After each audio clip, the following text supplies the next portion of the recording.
Avant d'annoncer, de planter le décor en ce qui concerne notre premier dossier d'enquête du jour, je vous le disais depuis ce matin, affaire Amadou Damaro Camara à la CRIEF, la sortie des 6 milliards de francs guinéens que l'ex-président de l'Assemblée nationale dit avoir laissé sur le compte de l'institution a-t-elle été autorisée, avalisée par les nouveaux maîtres du pays? À quelle fin cet argent a-t-il été dépensé? Des questions que l'opinion publique guinéenne continue de se poser.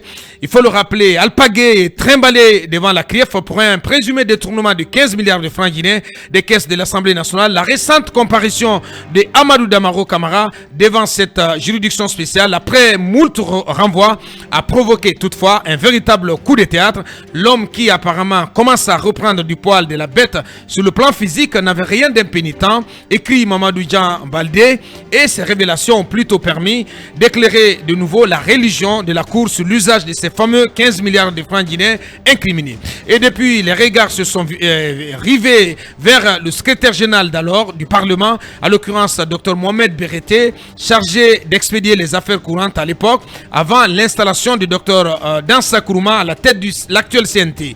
De fil en aiguille, nos lumières ont été élucidées sur le fait que les plus hautes autorités du CNRD étaient bien au courant de l'utilisation des 6 milliards de francs guinéens restés sur les comptes, dans les comptes de l'Assemblée nationale à la BCRG. Il apparaît que l'institution se munissait de précautions en soumettant les chèques émis pour tout besoin en termes de dépenses à un comité ad hoc qui avait pris ses quartiers au chapiteau avec comme chef de file le docteur Fodé Cissé, ancien DG de la CNPS. Ce comité, à son tour, remontait, semble-t-il, les dossiers à une commission du CNRD qui regroupait entre autres général Sadiba Koulibaly, colonel Amara Camara, colonel Aminata Diallo, etc., etc. La question centrale donc, les autorités de la transition, donc celles qui sont au pouvoir depuis le coup d'État du 5 septembre, puisqu'elles sont directement concernées par cette enquête, daigneront-elles un jour faire la lumière, toute la lumière sur comment ces 6 milliards de francs guinéens ont été sortis et comment cet argent a-t-il été dépensé? C'est toute la question, Mamadou Diallo. Pratiquement, vous avez bien planté au point même d'avoir tout dit. Oui. Parce que effectivement, nous avons mené une petite enquête, mais qui va devoir se poursuivre. Effectivement. Mais pour rafraîchir la mémoire collective, il faut rappeler que jusque-là, la CRIEF reprochait donc à Amadou Damaro le détournement de 15 milliards de francs guinéens des caisses de l'Assemblée nationale. Et lors donc de sa comparution récente devant la Cour donc de répression, il était formel. Au jour du coup d'État perpétré par le CNRD, il a laissé un montant de 6 milliards, plus de 6 milliards dans les comptes de l'Assemblée nationale à la Banque centrale de la République de Guinée. Ouais. Cette information, vous l'avez suivie, a été confirmée par aussi une enquête de nos confrères de Guinée 7 qui révélait que la BCRG a transféré des relevés qui attestent que ce montant était bel et bien dans le compte de l'Assemblée au moment du coup d'État. Et donc par la suite, il nous a ici été donné de tomber sur les différents chèques émis sur le dit compte entre octobre 2021 et le 31 décembre 2022. Et puisque les affaires courantes de l'Assemblée nationale à cette époque, avant l'installation de Dr Dansa Kourouma et son équipe, étaient gérées par le secrétaire général Dr Berete, la question qu'on se pose, est-ce que lui, il a pris sur lui la décision d'émettre ces chèques? Donc, ces montants ont-ils été utilisés pour des fins qui ont motivé leur décaissement? Les nouvelles autorités, vous l'avez dit, donc du CNRD au plus haut niveau, étaient-elles au courant de l'émission de ces chèques et de ces dépenses? Ce sont les questions qui se posent. Avant de tenter de donner des réponses que nous avons recueillies, ce serait encore bien par pédagogie de revenir sur ces différents chèques. Ouais. Même si on les a reliés ici la dernière fois. Le premier chèque a été émis le 19 10e mois 2021, donc le 19 octobre, c'est cela. Oui. 2021, il est d'un montant de 52 millions 274 600 francs guinéens. Le second chèque émis le même jour, 19 octobre 2021, il est de 265 millions 715 000 francs guinéens. Pour les dépenses diverses, ouais. C'est important. Le premier montant, c'est pour achat, fourniture de bureau. Très bien.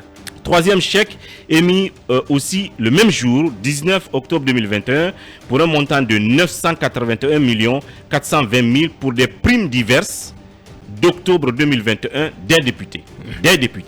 Donc, quatrième chèque émis le 29 novembre 2021 d'un montant de 216 900 000 francs guinéens, primes diverses de novembre 2021, chèque numéro 5 du 29 décembre 2021, 267 500 000 francs guinéens, primes diverses, janvier 2022, dernier et sixième chèque du 31 décembre 2022, pardon, 31 janvier. 31 janvier. Soit 5 jours avant l'installation de l'actuel CNT. Donc 2 milliards 393 millions 280 000 francs guinéens pour le règlement des factures d'entretien et locaux.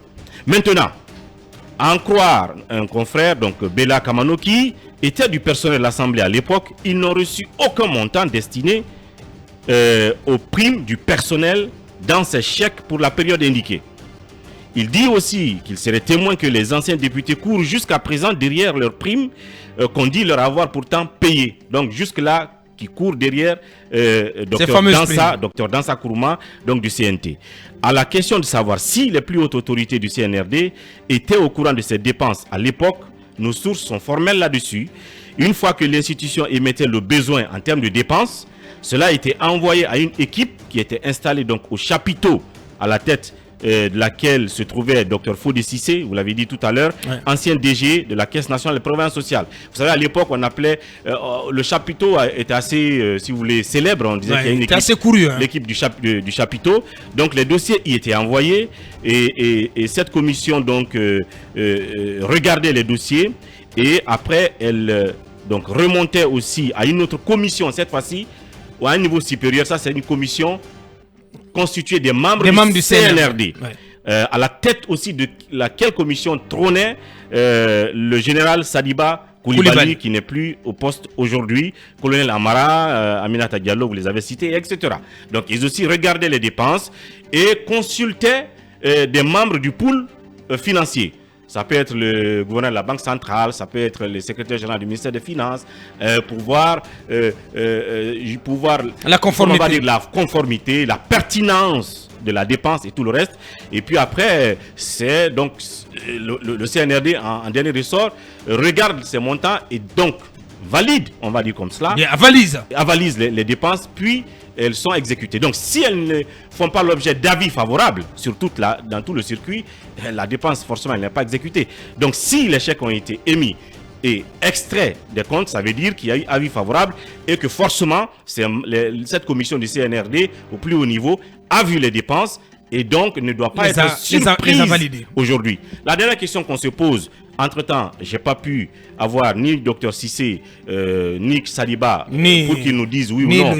S'ils ont appartenu à ces commissions, ils pourront le faire a posteriori, on y est disposé. Bien. La question qui se pose, est-ce qu'aujourd'hui, la CRIEF va dans sa procédure entendre Dr Berete pour ces chèques émis, mais aussi Dr Fodé Cissé et les autres membres du CNRD, s'ils ont effectivement vu ces dépenses se faire.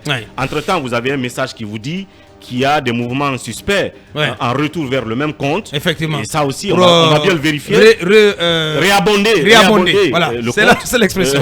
Abonder, réabonder. On va aller auprès de la Banque centrale pour en savoir. Bien. Merci déjà, Mamadouri, pour cette première livraison sur cette affaire de 6 milliards de francs guinéens laissés sur le compte de la BCRG par l'administration de l'ancienne administration de l'Assemblée nationale qui a été dissoute à l'arrivée du CNRD. On va rester là-dessus dans la troisième et dernière partie de cette émission. On parlera également de ce recours qui est introduit contre l'État guinéen devant la Cour de justice de la CEDEAO. Audience d'ouverture qui a eu lieu à partir de 9h à 10h GMT. On en parle avec notre invité, Maître Amadou Diallo, qui va nous rejoindre dans cette émission. On revient dans quelques minutes. On vient de l'apprendre, c'est urgent selon Média Guinée. Urgent, la Cour de justice de la CEDEAO vient d'ordonner la libération de Kassori, Dr Mohamed Diané et Oé Guilavogui. Donc mauvaise nouvelle pour l'État guinéen qui maintient en détention depuis près de 2 ans des anciens hauts responsables du pays. La Cour de justice de la CEDEAO a ordonné la libération de l'ancien Premier ministre Ibrahima Kassori Fofana et ses ses co-détenus, Dr Mohamed Diané Ouegilavogui. Donc c'est une information qui vient de tomber, elle est signée Média Guinée et on va y revenir forcément dans le numéro Mirador de demain. D'ailleurs, avant de recevoir notre invité, on a écouté l'enquête de Mamadou Diallo sur les 6 milliards de francs guinéens. C'est extraordinaire ce qui se passe dans ce pays. 6 milliards qui sont passés là. Et ce que j'ai remarqué dans les informations rendues par Ouri, c'est que les 6 milliards ont disparu entre octobre et janvier. Dans l'intervalle de combien de mois ils ont su quand même trouver des prétextes pour pouvoir sortir de l'argent et beaucoup d'argent comme ça. Il a fallu combien de mois ils ont incarcéré l'ancien président de la 9e législature, Amadou Damaro, et également Michel et la dame Zéfarel qui n'étaient pas du tout en détention. Mais après, on les a épinglés dans cette affaire, soi-disant que 15 milliards de francs guinéens se sont envolés comme ça. Et aujourd'hui, on s'est rendu compte dans les explications de Amadou Damaro Camara qu'il y avait 6 milliards à la prise du pouvoir dans les caisses de l'Assemblée nationale. Et aujourd'hui, il va falloir que les autorités actuelles s'expliquent là-dessus. Fassent la lumière. Parce que si vous pensez que les autres sont criéfables, alors que vous, en tout cas sous votre magistère, il y a eu de l'argent comme ça qui s'est envolé sans qu'on ne fasse la traçabilité. Je pense que vous devriez être quand même très gêné par cette situation et incarner le bon exemple. C'est bien de traquer. Je suis d'accord parce que moi, je suis formel là-dessus. L'argent. On connaît ta position là-dessus.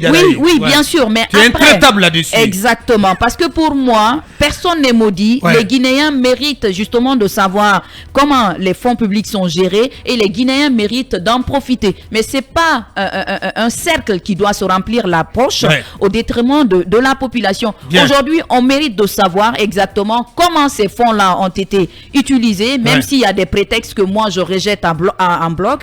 Mais il faut qu'on nous explique qui sont ceux qui ont justement fait ces manœuvres que je trouve assez déplorables pour notre pays parce que pour le moment, on n'est pas prêt à sortir du cercle de la corruption. Cercle vicieux de la corruption. Et c'est vraiment très dommage pour ce pays. C'est malheureux. Manu, donc, il est une impérieuse nécessité pour le CNRD, pour la junte jusqu'au haut sommet, de faire la lumière sur, au visa de ce qu'on vient d'entendre dans l'enquête de Mamadouri, de faire la lumière sur cette affaire de 6 milliards. Celui qui fait la lumière, c'est la justice.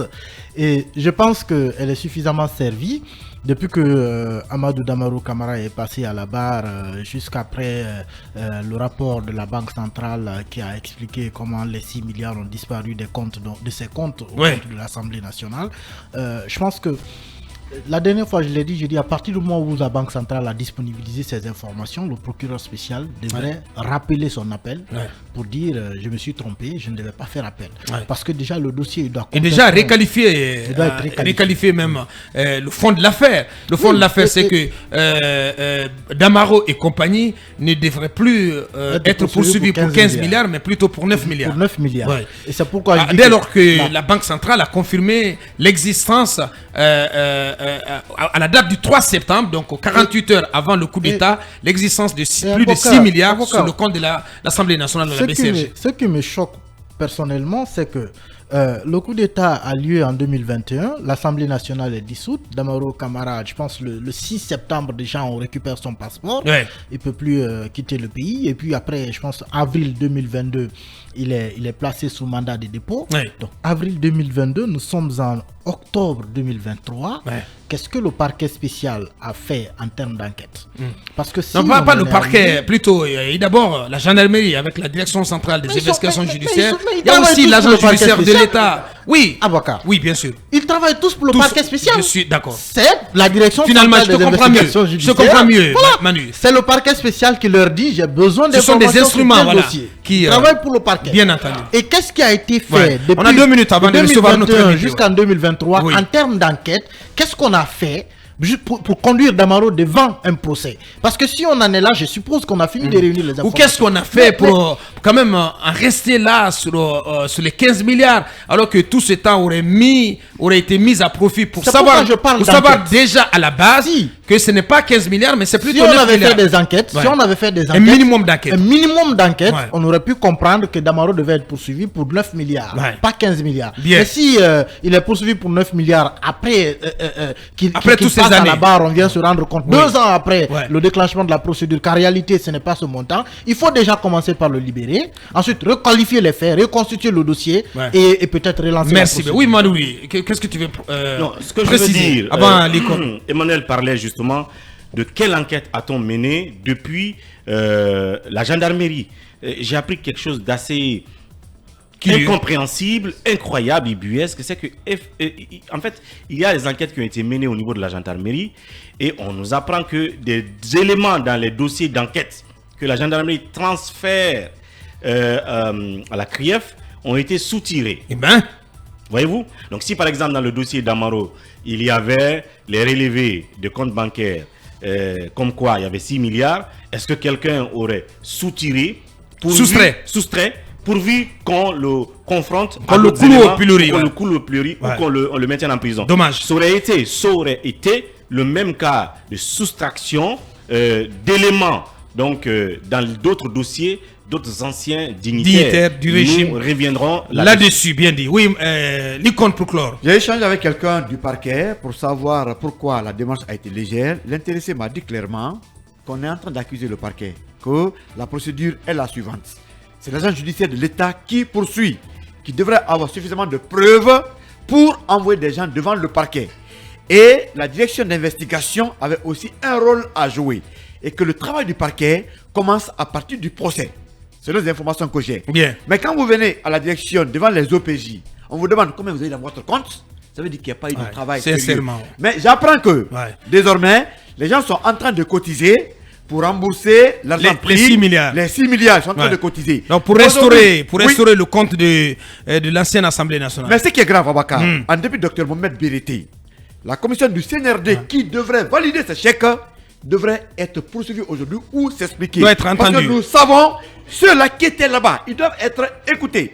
Dr Mohamed Birité est le premier qui devrait être mais pourquoi depuis que Damaro a fait ses révélations, pourquoi ce monsieur Dr Berete, il reste tranquille comme Baptiste? Mais il est tranquille. Il n'est nullement inquiété. Il ne sera pas inquiété parce qu'il est le grand de quelqu'un. Eh ben. C'est la réalité dans ce pays. Abakar, l'autre fois je parlais du Dr Yané, qui est en prison. L'intendant général de l'armée n'est pas en prison.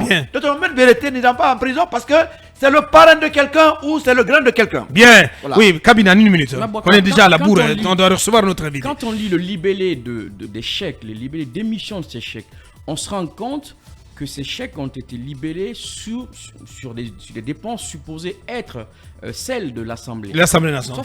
Or, il n'en est rien du tout. Sauf que je ne comprends pas, par exemple, que 50 millions, qu'on sorte 500 millions, et 50 millions, le premier chèque, 52 millions pour acheter des frais de bureau, des effets de bureau. Ouais. Mais alors que je ne vois pas... Et on parle même de primes pour les députés, pour une assemblée qui est... Voilà, je pense que c'est... Ouais.